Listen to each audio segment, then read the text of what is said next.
Thank you, baby.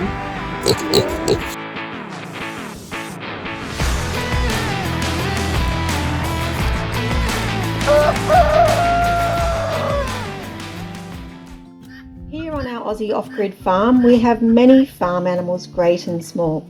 But no matter how small or large each of them are, they're all part of our family and they're all treated with love and kindness. Last week you saw us move our pig cells. Eve, Adam and Kevin all got new grassy homes, and in this episode we'll continue on with that day as we ensure adequate shade and a comfortable shelter for each of the 3 pigs.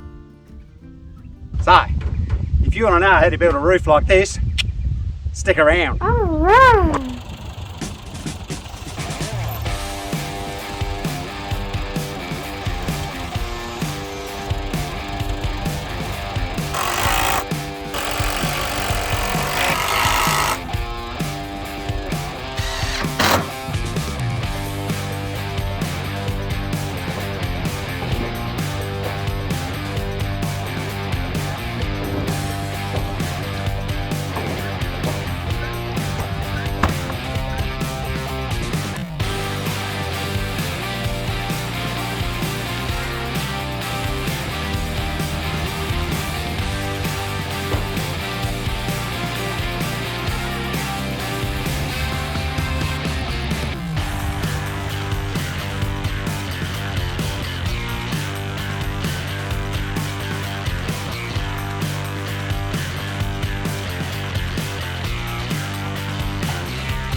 wandering these haunted streets with a restless heart, man. These blues are deep. I've been a long lost soul.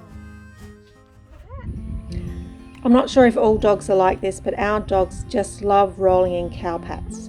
Buddy, Sadie and Tilly are in desperate need of a refreshing bath, so we find a new use for the cast iron bathtub while we have it outdoors.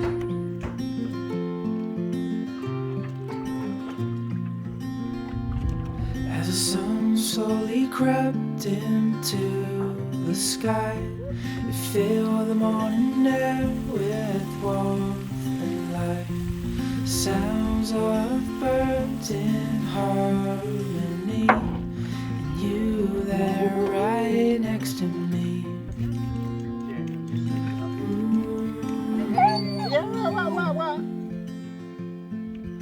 Oh, no matter where we go, oh, my heart is yours to own.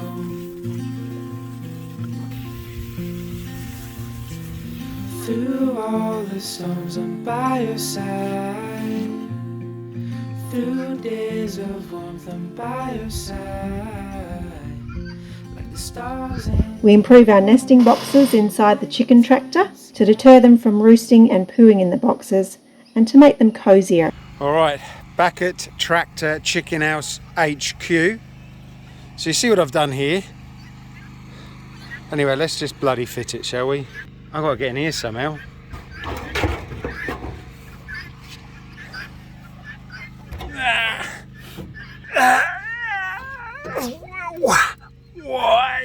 Oh no!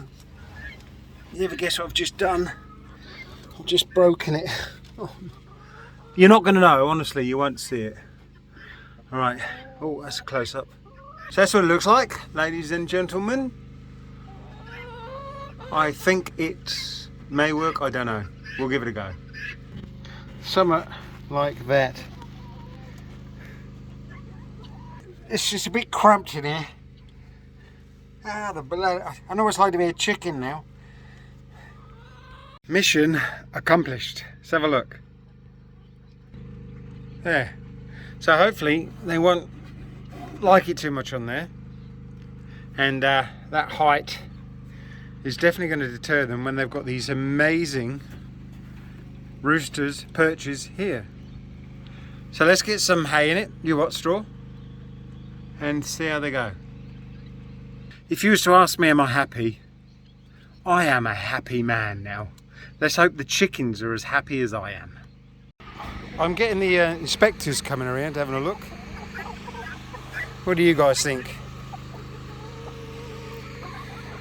Hey?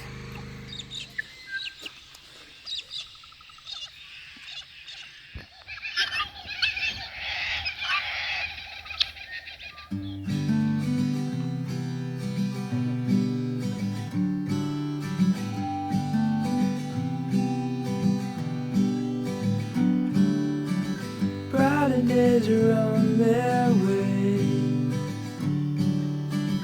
Forever's how long they'll stay.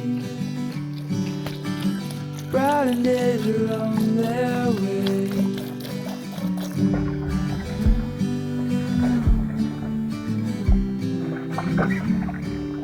Chasing sunsets in the sky. Won't let these moments pass us by. Take my hand, don't be afraid. The brighter days are on their way.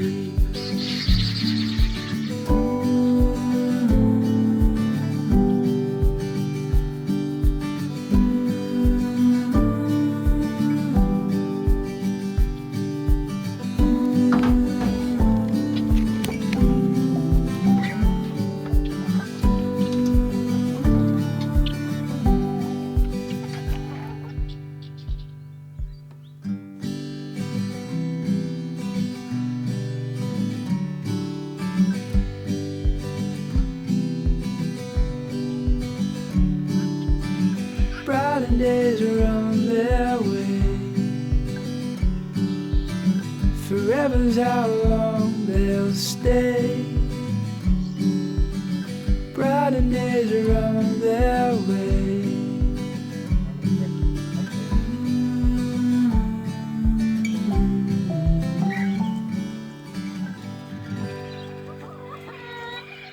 Tilly. Tilly. So we're draining off the milk from the day before, which leaves the cream at the top for us to store separately and use as butter. We usually enjoy a nice iced coffee. There's the cream on top. Yum. Give it a shake and pour it into a sterilised jar. Look at that. That is one milking. Amazing, isn't it? We always clearly label everything with the date. And if it's skimmed milk, we write skimmed on there. This is obviously cream. Then we wash straight away everything that we use for the milk and sterilise. We generally just use boiling water. And this bottle here is our day-to-day use, so it stays full cream. That's the way we like it. The rest goes into the big tub to be separated in the fridge overnight, and it'll be processed the next morning.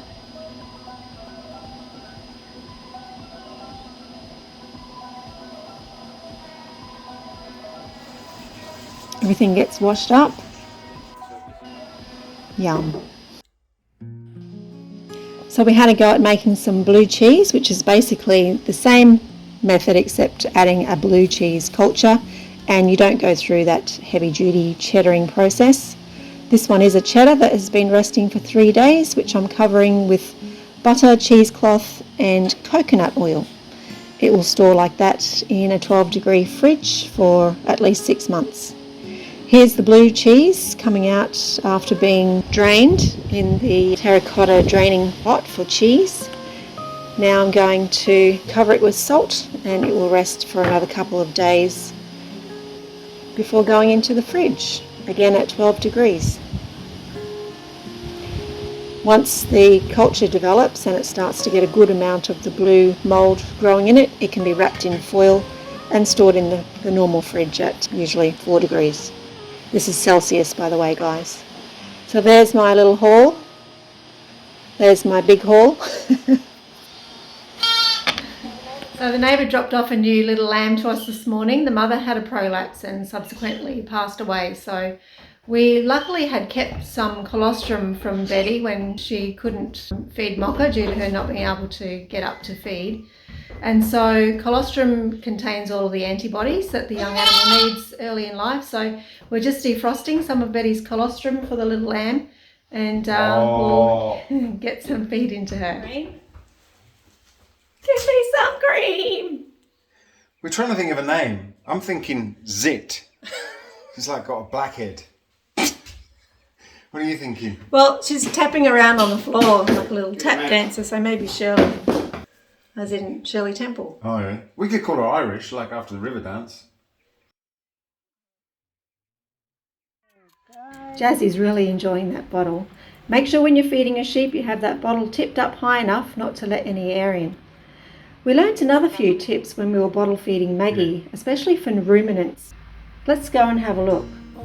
Just learnt a little tip about feeding lambs. They will continue to suckle and will show that they're hungry even when they're not hungry. And unfortunately what can happen is that you can overfeed them and their stomach can reflux into their smaller stomach called the rumen, which can then produce some bad bacteria and cause bloating and result in a very quick death if it's not addressed immediately. I noticed that Maggie was panting a little bit after her last feed and she was quite full looking, and I've gradually been increasing her doses from, we started at about 450 mils when we got her the first day, right up to almost a litre.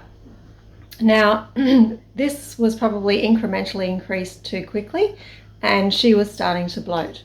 So I did my research and I found that we need to decrease the amounts, feed it as cold as she will tolerate, and perhaps even have more feeds throughout the day with the smaller amounts. So what I also found was to increase the good bacteria in the smaller stomach is to add some yogurt to her bottle. So what I'm doing is just adding 1 tablespoon of yogurt to her bottle and making that bottle for the next feed. So the milk has time to create more of the good bacteria for the next feed. So making it just lukewarm, adding the yogurt, allowing it to sit for the 4 hours to the next feed, and feeding it then. This is going to help produce good bacteria and counteract the bad bacteria if she does happen to overfeed again.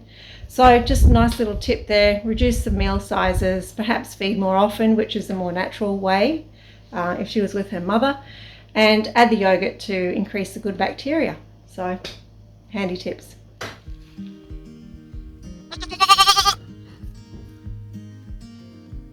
Good girl, Tilly. Good girl. Windows down, So what to make of her, are you? It's a little tiny Maggie. Yeah. open road, you sitting close. Let's go somewhere far away. As if all I have is you, and I'll be just fine. Yeah, I'll be just fine.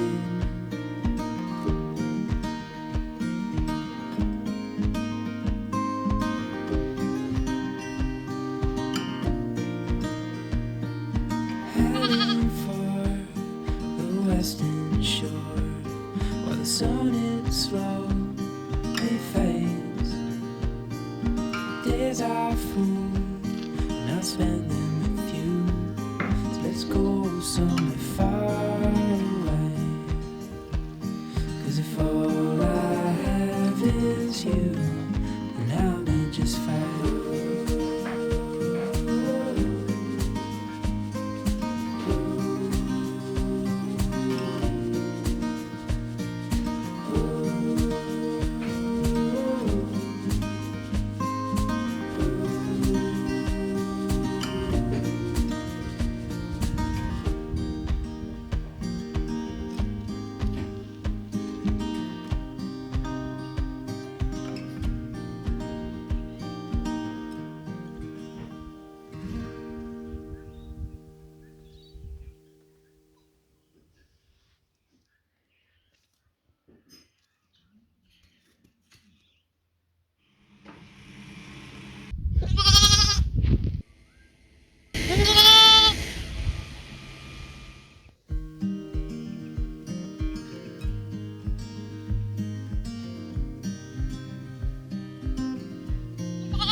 Alright, Tilly. Smell of spring outside. Open road, you sitting close. Let's go somewhere far away. As if all I have is you, then I'll be just fine. Yeah, I'll be just fine.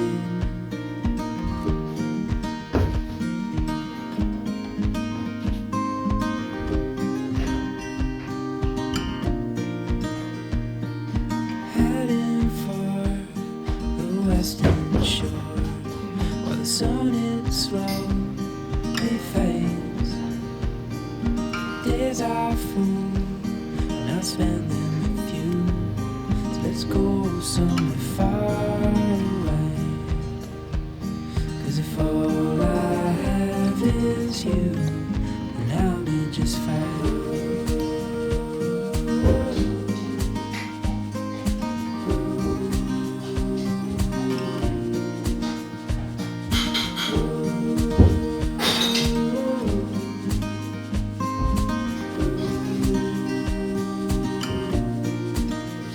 I'm worn out now. Time to go to sleep.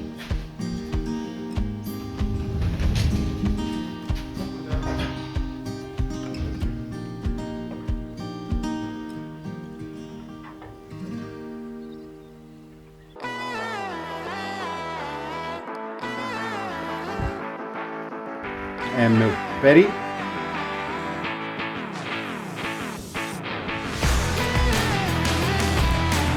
Take 20.